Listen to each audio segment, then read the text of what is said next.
away from yourself of figuring it out on your own.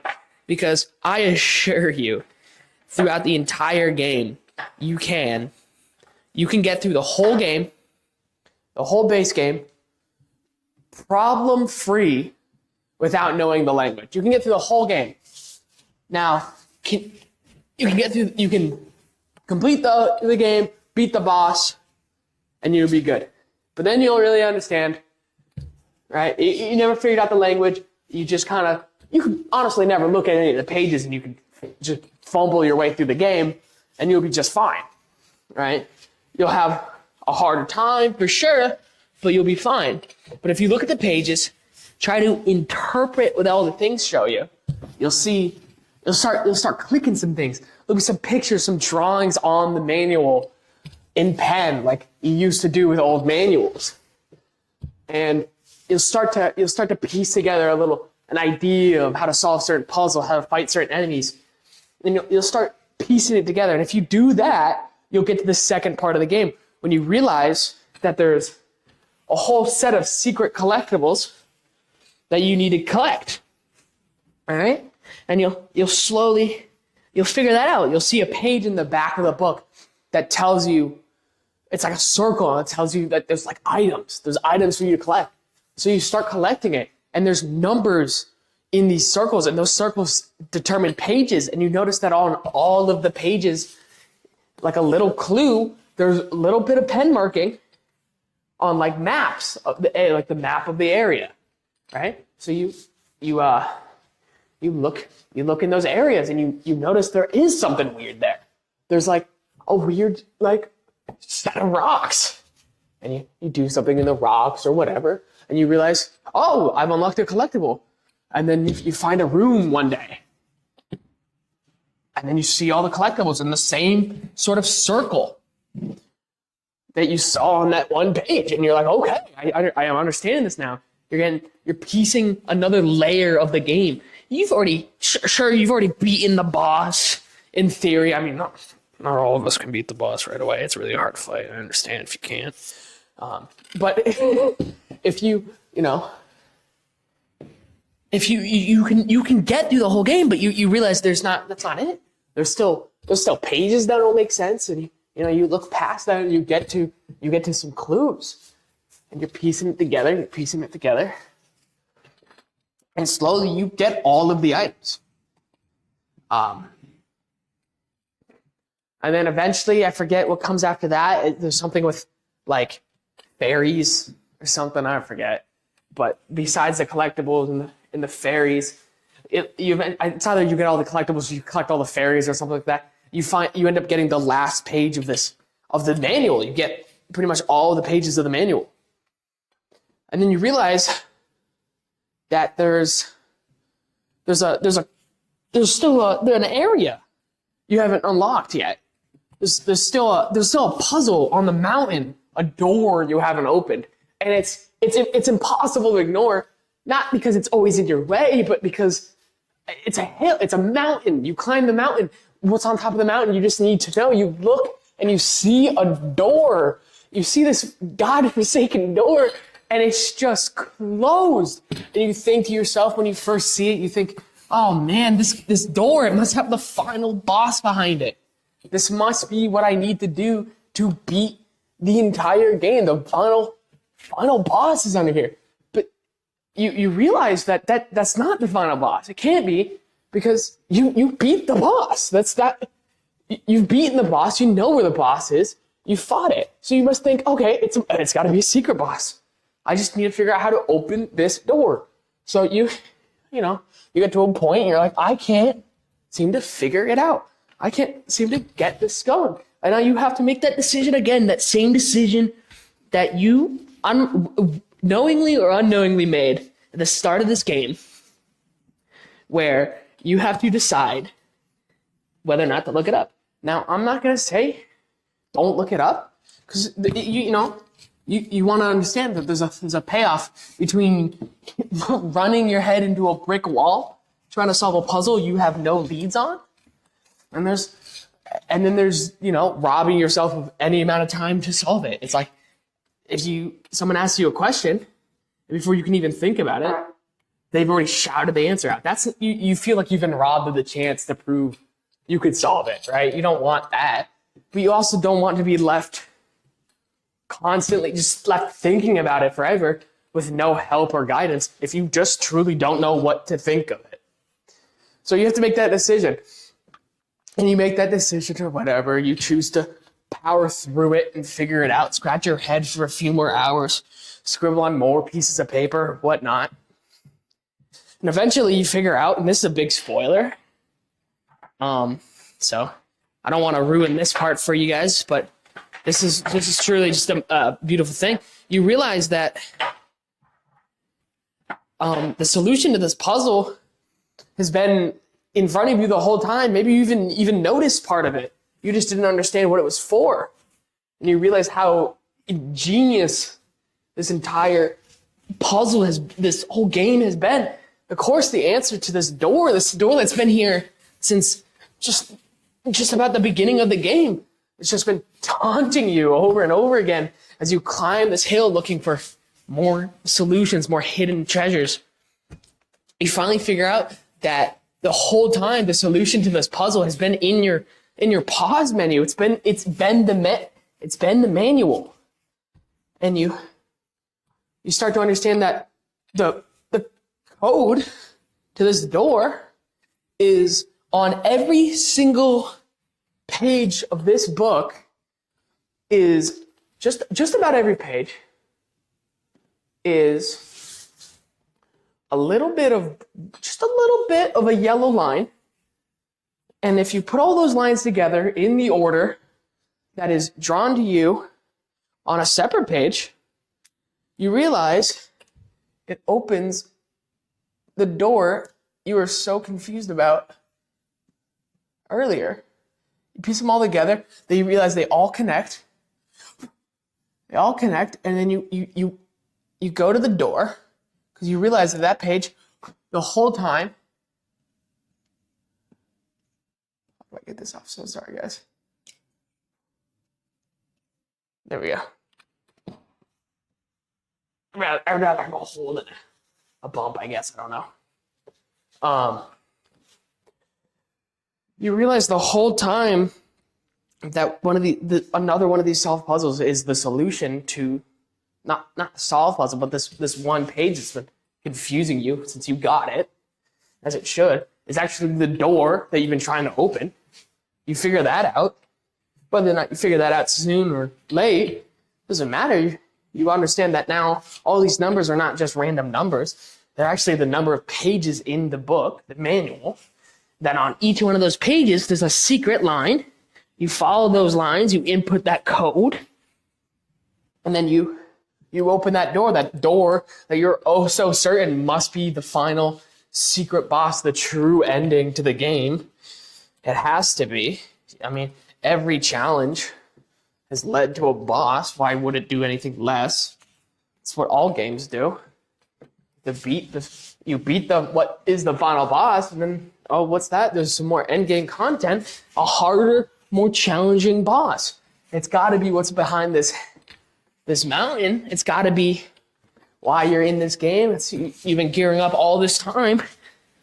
You open the door, you go through the door, you get to the top of this mountain. This mountain you've been trying to climb since you've seen it, and you get up there, and on there is just another page of the manual, and you think to yourself, how could that be? I've gotten them all. I have every page. I've seen the back of the book. I don't understand. You grab it and you realize the whole time, there's one thing missing in the manual that you didn't even consider missing. It's nothing more than just the cover of the book. And you get it. You get the whole book, and you get the credits, you get everything. And you see that, like, at the end it was just to complete the manual. But then you go back to that final boss. If you go back to that final boss, you go up to it. You don't fight it. You don't attack it. There's no fight between you and the boss. It's no longer hostile. It's just the final boss again, with her sword down. You go up to her, and then you get the true ending And it's just a beautiful ending. And then you understand that it wasn't about the true ending isn't about fighting a boss, being the best fighter in the game. It's definitely more than that. It was to truly experience a puzzle throughout the whole entire game. That's what he wanted. He made a great game that was fun to play, but at the end, it was all about the puzzle that he put through that entire thing, that had all the answers in front of you, that slowly, bit by painstaking bit, you realize the answer was not in the next room, or you had to get one more page. It was damn near every time already in front of you, and you just needed to think a little harder. And then you get that final ending, you pop that last trophy as I did, and you realize that there's still more to the game. There's still more things for you to do, and you're like, how is this possible? And you realize this person who so clearly loved puzzle making, so clearly enjoyed the craft of a puzzle, you realize that he couldn't simply stop at a game full of a puzzle. No, instead he continued that puzzle outside of the game. And in a classic indie developer fashion, they made an ARG that I do not have the patience for, so I looked up and I watched a video, and it was very interesting. I know that's a climactic conclusion to my Tunic rant, but yes, it's a fantastic game that shows how good a puzzle can really be in a game, how much effort someone can put in to a game they like, and you can clearly see the difference between a company that's looking for money and a company that's looking a person, an individual who wants nothing more than to make the perfect game, put every last bit of effort in, fill it to the brim, only release a product that is completed and perfect in their eyes. It really is just a beautiful game. And that's why I give Tunic a stunning 10 out of 10 for just a fantastic game. The combat, excellent, enjoyable. The combat was beautiful. The puzzles were difficult but fair. It was just it really shows you what you can do when you care about a game. It is a 10 out of 10 game, and I'm not saying a 10 out of 10 game because I love puzzles and I think it's a really fun puzzle game. I'm giving it a 10 out of 10 because it sought out to do something. It attempted it, it did it, and it landed perfectly. There was no fail, and there was no spot where I thought. There's one spot, I'll talk about that in a second. There was damn near no issues in that game. No bugs, no moments where I thought it was just unjust for no reason. Don't play any clips of me fighting the bosses, but I truly do feel as though he made a great game with no big issues. That's why I give it a 10 out of 10. It's not, is it my favorite game? That's not what a 10 out of 10 is. A 10 out of 10 is, what did they go for? How well was it executed? Would you recommend it? And if you could get the same experience again, would you play it again? And without a shadow of a doubt, if I could forget every solution to every puzzle, forget how the first time I played Tunic, would I play it again? Absolutely. Absolutely. If I was left with only my opinion left of Tunic, no information of the game, would I want to play it again? Yes, absolutely. I'd play it again in a heartbeat. Could I play it again? Unfortunately, probably not. And now, I think it's only fair that I elaborate on what is the main issue I had with Tunic. That stops me from saying it had no flaws. And it's a simple one. When you use an item and then you die, the item's gone. The item's gone. So if you fight a boss and you're using items and then you die, you don't spawn back at a save. You spawn back at your checkpoint, with all the items you used gone. So it just left you in this kind of like, it didn't make you want to use items, which is kind of dumb. It was just dumb. That's my opinion on that. But that's my opinion on Tunic, and I'm going to read what you guys were saying now.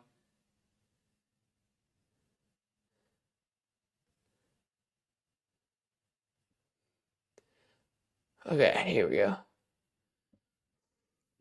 The idea was to use the laptop to stream video on. Dude, my computer can actually run one of. You enabled me to actually stream Steam games. What do you think of my face cube? If you're struggling. If you were struggling enough, I'd come over and help. Lol. It was very nice. Profile picture.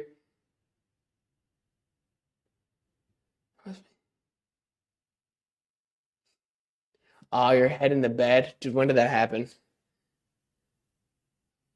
Oh, God. I've been ranting about Tunic for a while. Oh, still here? Oh, thank God. Wait, why does it say 11 on my... Dude, all the times are wrong. Is it soon? Dude, so my computer says it's 7, my watch says it's midnight, and Twitch is telling me it's 11. So nothing's right. But yeah, that's my review on Tunic. It's a fantastic game. Fantastic game. Would I recommend others play or even stream Tunic? I think absolutely. I know there's one person. I know one person in particular who would watch your stream, and that's Hypercube. That's actually the stream. That's the game I streamed that made Hypercube watch and follow. And now I guess he's not Hypercube anymore. He's a cube-shaped duck. But we all know the truth. Yeah. Don't worry.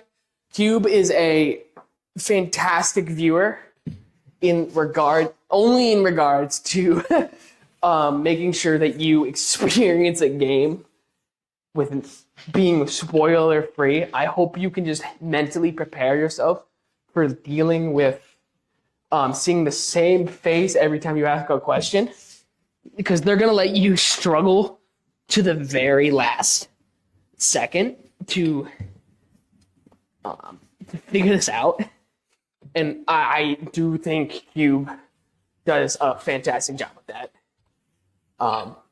Yeah, I think absolutely. If you like puzzles, you don't mind thinking for a while, definitely recommend other people play, stream, just enjoy Tunic. Absolutely. Now, I only hope, my only wish for you is that you can forget everything I've said, all but my outstanding review of 10 out of 10, what every puzzle game should aspire to be almost. Cube is a... Ooh, did I just get... Whatever, I got paint on, it's fine.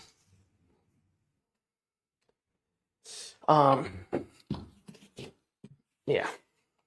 Fantastic game. Unfortunately, it seems like Cube's leaving shortly. But I don't know, we can talk about The Witness next.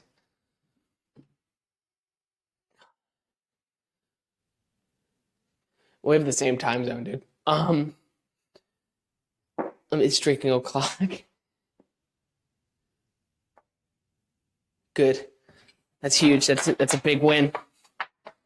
What other puzzle games are there? What's your opinion? All right, there's one other. Okay.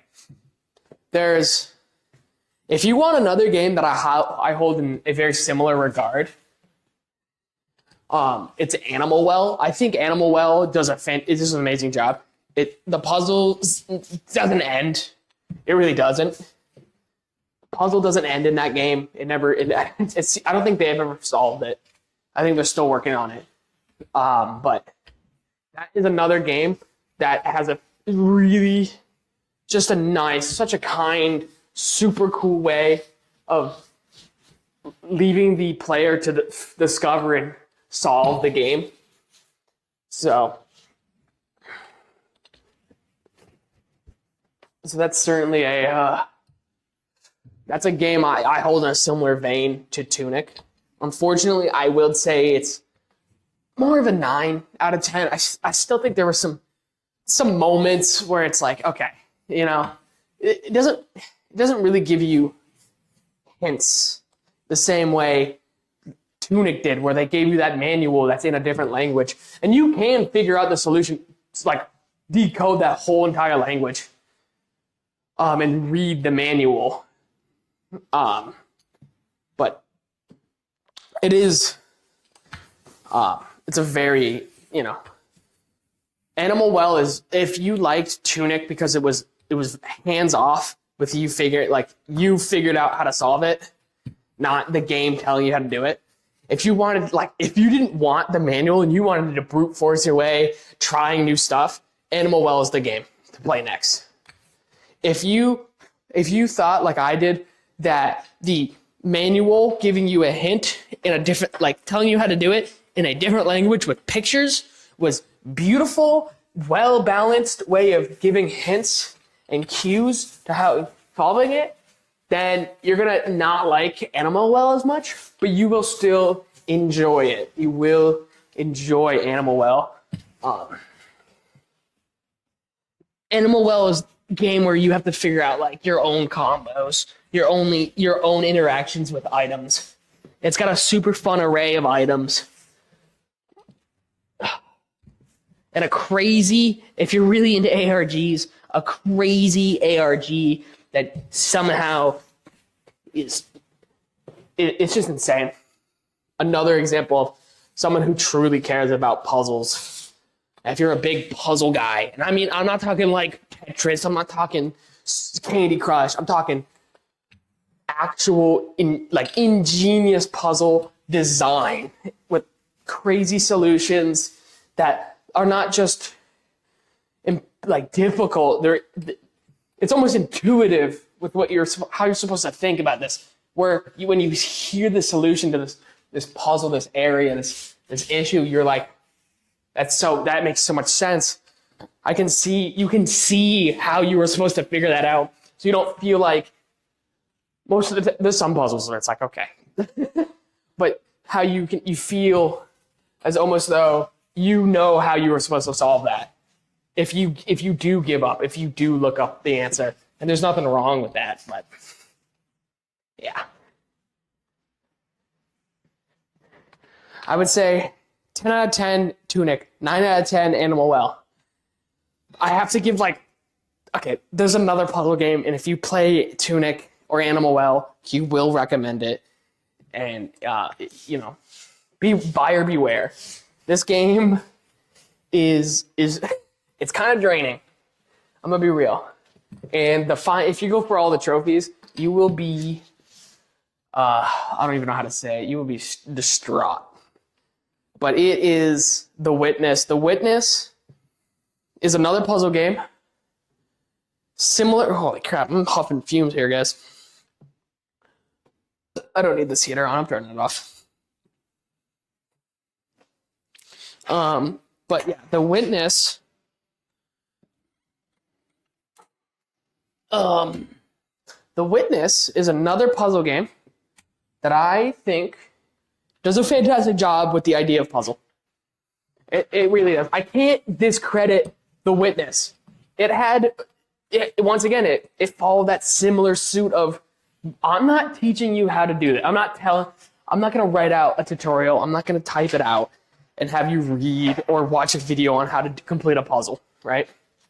It's another one of those hands-off approaches. And I would say, if I was to give a ranking of gives you the most help to least help, right? I would put The Witness at the bottom, like it gives you the most help. Okay, I guess we'll do it top to bottom. The most help is The Witness. All right. And then Tunic is a perfect middle ground of hints to individual trying and exploration. And then the final one being Animal Well, which has no guide pretty much. Doesn't tell you how items work or what to do. It's just play with it, right? There's not a lot of buttons.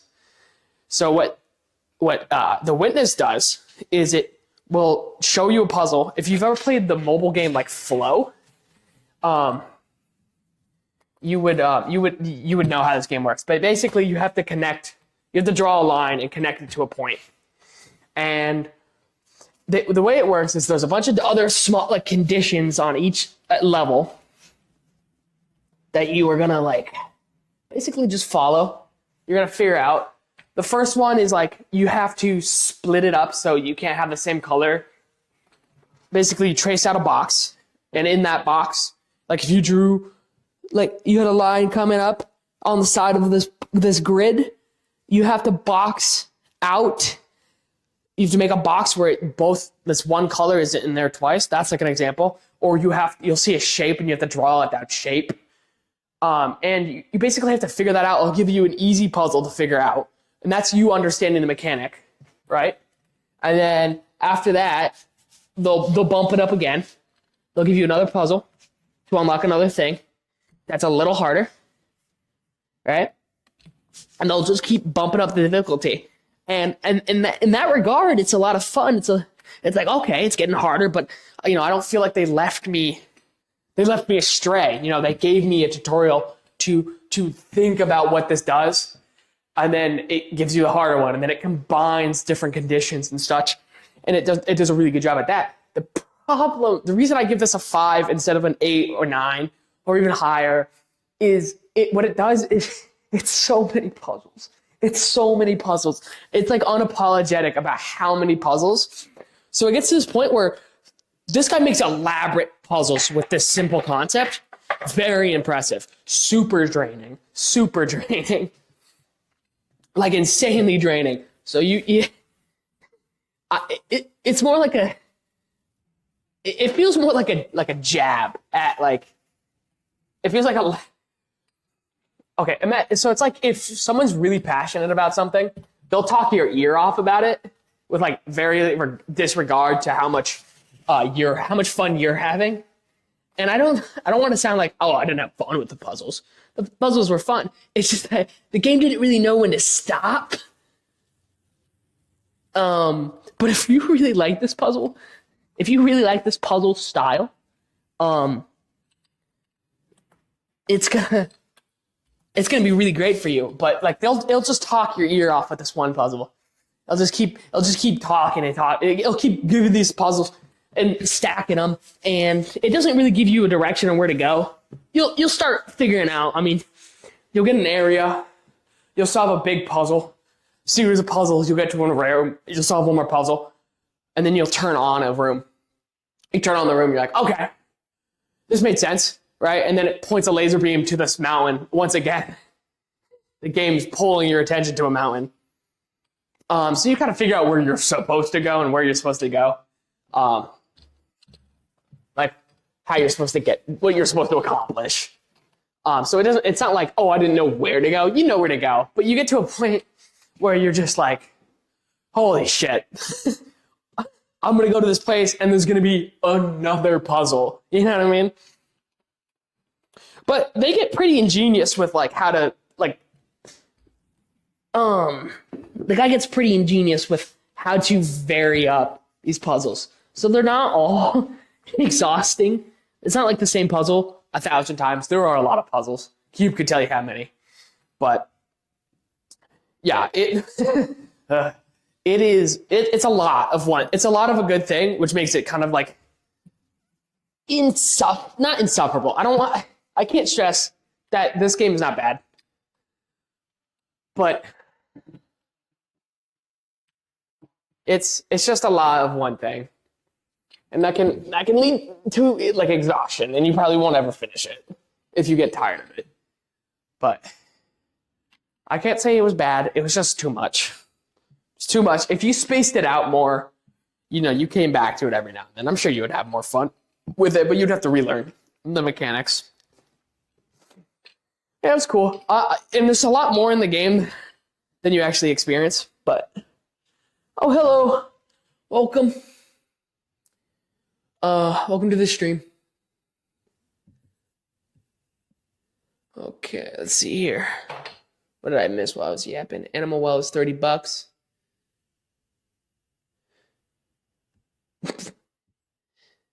$30.